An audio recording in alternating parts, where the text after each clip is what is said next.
fiadanany tompo aminao izay iaino izao fijoroana vavolombelona izao, ary ny aja sy ny voninahitra dia ho an'Andriamanitra irery ihany, ny dera ho an'Andriamanitra irery ihany.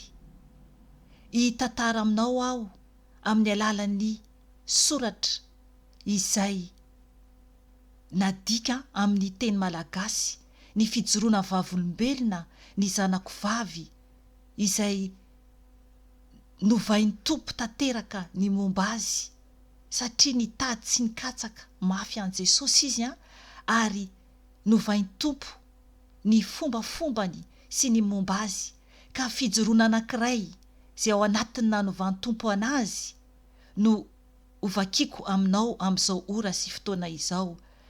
Maninona moa no hoe izaho no mamaky azy fa tsy izy no miteny, satria tsy dia mahay miteny gasy firy loatra izy fa miteny frantsay, ary izany no amakiako ny soratra izay nadika amin'ny teny malagasy izay nosoratany mba afantarantsika, anovanantsika tsiraray avy zanaka gasy, ny gasy na metisy ianao ka malala teny gasy dia hikasika anao Jesosy anio, hikasika anao ny tompo anio, ary mangataka anao aho hiaino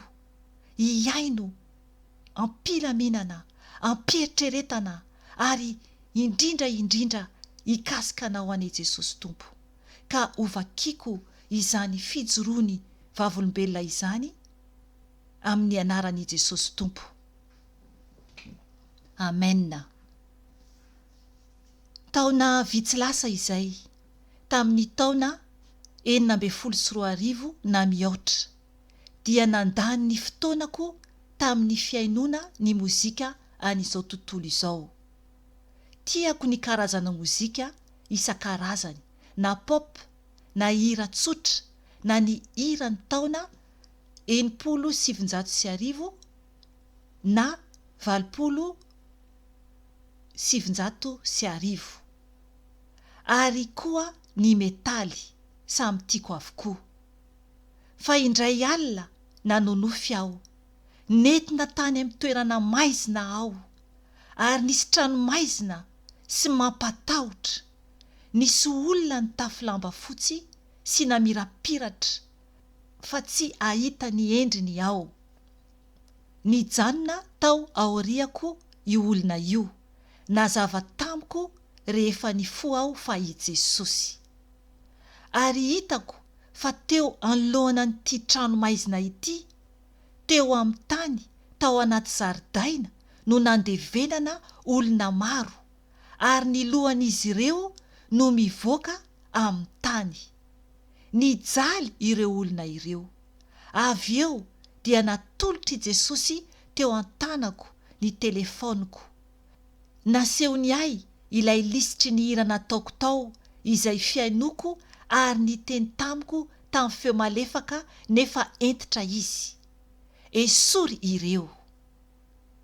Ary azoko ity izany ny toerana miandry antsika raha manohy mihaino muzika an'izao tontolo izao.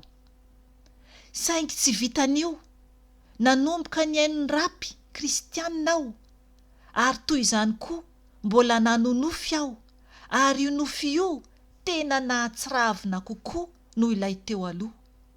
Nalefa tany amin'ny toerana maizimaizina aho, niaraka tamiko foana i Jesosy.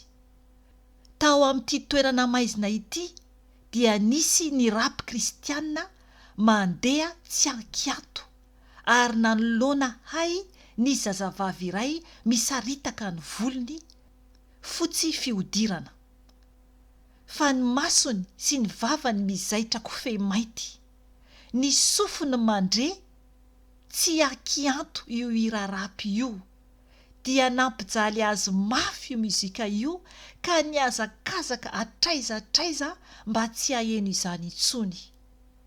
Nazava tamiko fa ny mozika rehetra izay heverina ho fideranan'Andriamanitra dia tsy araka izany avokoa.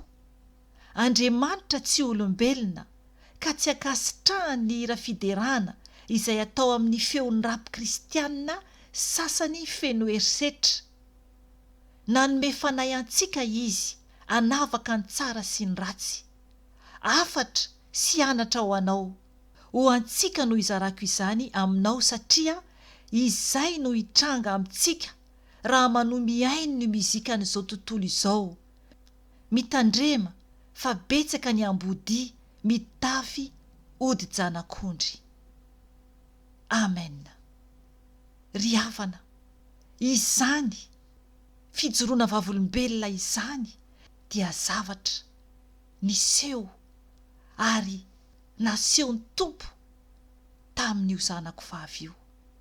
Ary ny zavatra anatsindriky kely an'io fijoroana vavolombelona io ho anao izay ray aman-dreny, izay mbola mahatsapa fa ny zanakanao dia mbola tsy ao amin'ny Tompo. Na efa hoe ao amin'ny Tompo fa fantatrao fa misy zavatra tsy mety mihitsy ny amin'ny fiainany zanakao. Mila isika mitondram-bavaka foana mandrakariva ny amin'ny ankonantsika ny zanakantsika. Satria ho anao reny, ho anao ray izay miaino izao fijoroana vavolombelona izao, dia nitondram-bavaka n'io zanak'io foana, nitondram-bavaka azy foana, izany hoe ny zanako mena-tany mihitsy. Ary ny Tompo rehefa mitalao aminy isika, rehefa tena mibebaka aminy isika, dia tonga izy manafaka antsika sy ny ankonantsika. Fa kosa nefa ilaina koa ilay ankizy mihitsy no mifo sy manaiky amboarin'i Jesosy. Nanaiky mihitsy io zanak'io amboarin'i Jesosy araky ny fijoroany vavolombelona izay enontsika teo. Ary lazaiko anao tsara fa talohan'izany io zanak'io dia tsy mba manao fitafiana mazava, fa manao fitafiana matroka foana, araky tony le fiteny tony hoe fitafiana gotika. Tiany mihitsy ny manao akanjo mainty maizina zany, fa no tonga namangy azy Jesosy, lazaiko anao tsara fa tena fahagagana no nanovany Tompo anazy, nafahany Tompo tamin'izany rehetra izany izy. Ary tena lasa hoe mpanompo vavikely ny Tompo amin'izao tsika ny teny izao. Voninahitra ho an'Andriamanitra, ho anao zazavavy tanora, ho anao zazalahy tanora, aza mandany fotoana amin'izao fiainana mandalo izao. Tena miteny aminao mihitsy fa zava-poana izao fiainana iainantsika izao. Mifoha azy ianao, mifoha azy ianao, aza mihaino ireny hira ireny intsony, satria ireny hira ireny dia anary ianao any amin'ny afobe. Tsy asoanao ireny, tianao Jesosy, tianao Jesosy, mbola miantso anao izy. Na tanora ianao, na efa lehibe ianao, na mbola zaza ianao, dia miala amin'izany, mangatà amin'i Jesosy, mibeba aminy, antsofa izy, dia ho avy izy hamangy anao, hanafaka anao amin'ny fatopatotra rehetrarehetra. Ny voninahitra ny derany ho an'Andriamanitra avo indrindra irery ihany. Miteny Andriamanitra ary mamaly antsika Andriamanitra raha hiantso azy ianao. Raha hiantso azy ianao dia hamaly ianao izy. Araka ny tenin'Andriamanitra hoe mitadiava ny Jehova dia ny mbola hita izy, miantsoa azy dia ny mbola akaiky izy. Amen.